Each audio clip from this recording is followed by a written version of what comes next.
దానిమ్మ గింజల్లో potassium, fibre, calcium, vitamin C, iron, vitamin B6, magnesium వంటి ఎన్నో పోషకాలు ఈ పండులో ఉంటాయని తెలిపారు. ఈ క్రమంలోనే రోజుకో దానిమ్మ పండును ఆహారంలో భాగంగా తీసుకుంటే దాంతో మనకు ఎన్నో ప్రయోజనాలు కలుగుతాయంటున్నారు.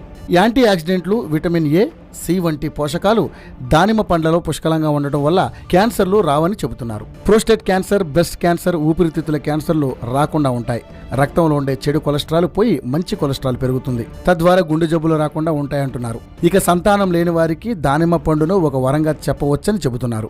ఎందుకంటే దంపతులు ఇద్దరూ రోజు దానిమ్మ పండును తింటే వారి శృంగార సమస్యలు పోవడమే కాదు, ఆ శక్తి కూడా క్రమంగా పెరుగుతుందంటున్నారు. స్త్రీలలో ఋతుక్రమం సరిగ్గా అవుతుంది. తద్వారా సంతానం కలిగేందుకు అవకాశం ఎక్కువగా ఉంటుందని చెబుతున్నారు.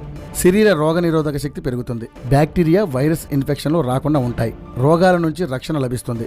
ఎముకలు దృఢంగా మారతాయి. రక్తనాళాల్లో ఉండే అడ్డంకులు తొలుగుతాయి. BP తగ్గుతుంది. రక్తం